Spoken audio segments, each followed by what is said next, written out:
This is an instant hand lift. I'm so impressed with how this is going.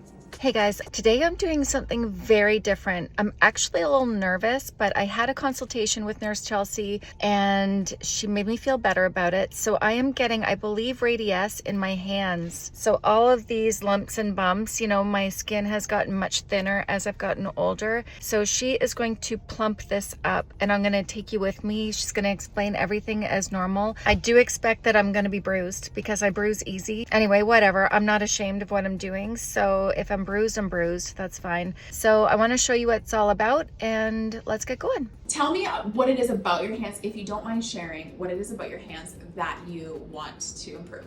I mean, obviously the texture. You can tell I haven't looked after my texture on my hands as much as I have on my face. So definitely texture, but more so that you can really see the boniness and the veins of my hand. Okay. So that's just a result of volume loss, which happens.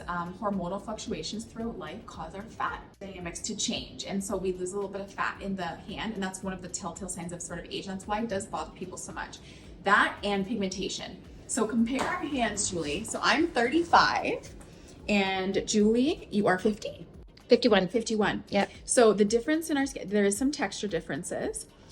You can see in between your metacarpals a little bit more, the ligaments there. And then you can see the veins because of a little bit of loss. So you can see my veins as well, but I still have a little bit more sort of fatty and meaty tissue in You have between. more substance. So that's what we're trying to achieve when we do Radiesse in the hand. So that's what we'll be using today. Okay. So we'll go over to our Radiesse poster.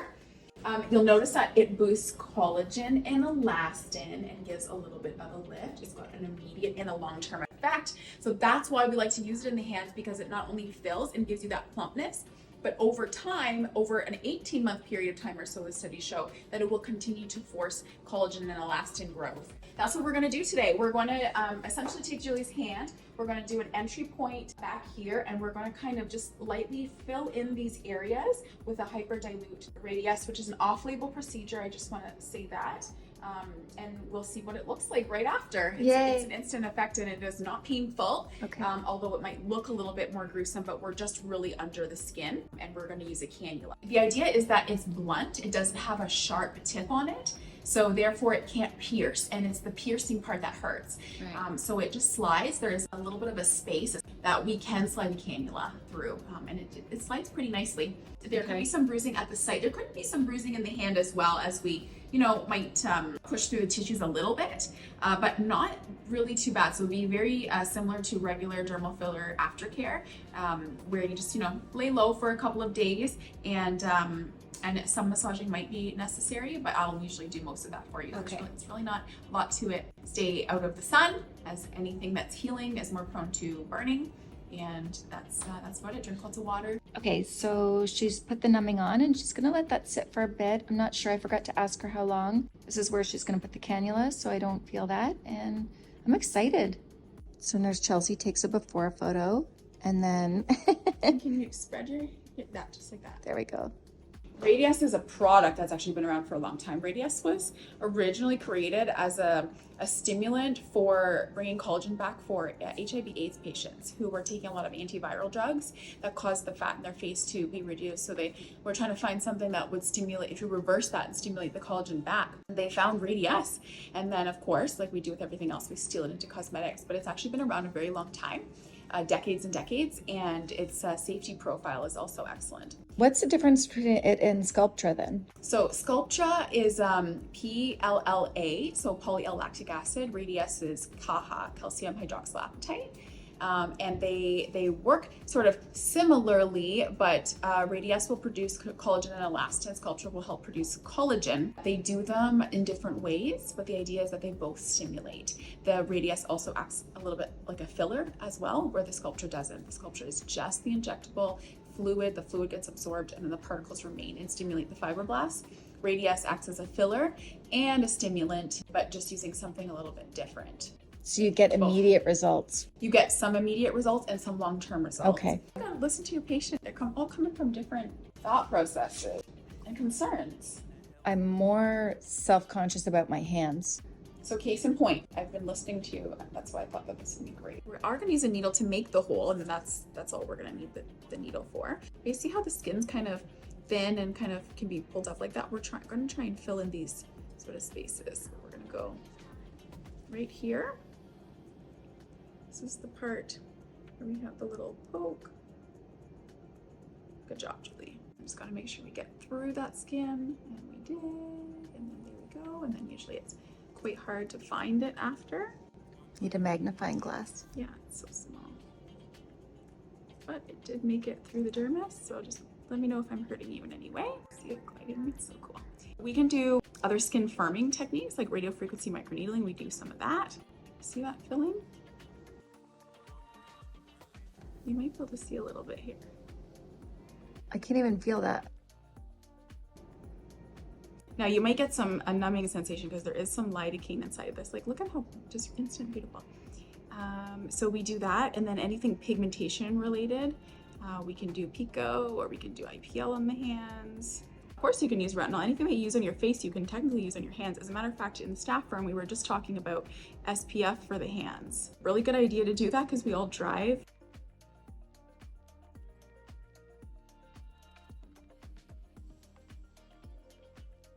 We'll get a nice hand massage at the end.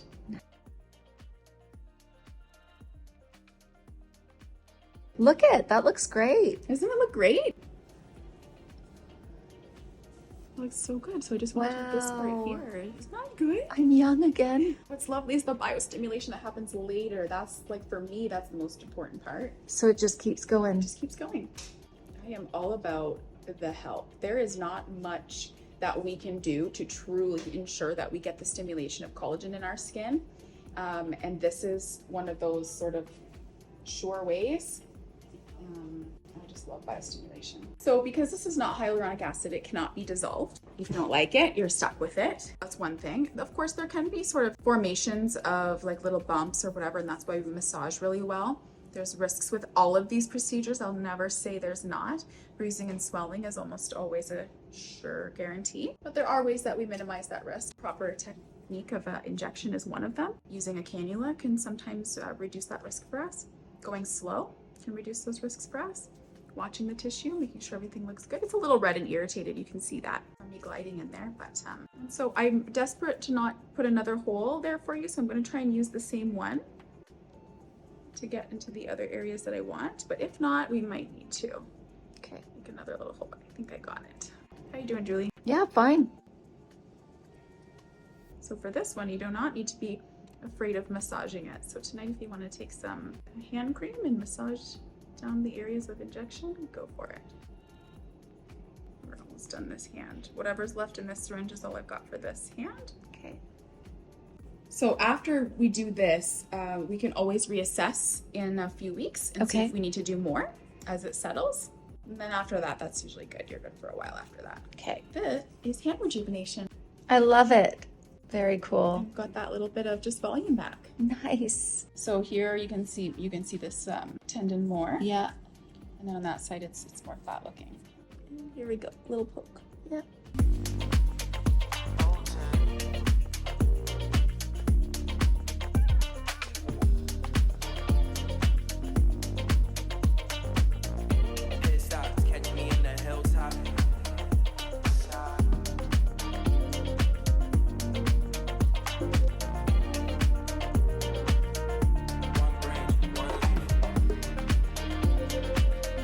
Okay, it's the day after I got my hand treatment done. I was so nervous. I don't know why. I was thinking I would be bruised. I'm not bruised at all. And my hands look so good. I'm a little bit swollen. I didn't notice any discoloration at all until I got in front of the camera. In person, I don't see any discoloration either. So it might be slightly, but man, that didn't hurt. I felt that little poke for the cannula. The rest of it, I would never have known that she was even doing anything. It was the strangest thing. Maybe it's because my skin's so loose. Like I have a lot of flexibility in my skin. I feel like that made such a difference. I also have self-tanner that's wearing off. So I don't know what color is what, but Certainly I'm not embarrassed to go out. I'm going to get my nails done this morning. Finally, I wish I had had that done before I filmed the treatment. I'm so impressed. I'm so happy I got this done. When I'm looking at my hands and I'm editing and on the computer, I'm like, what?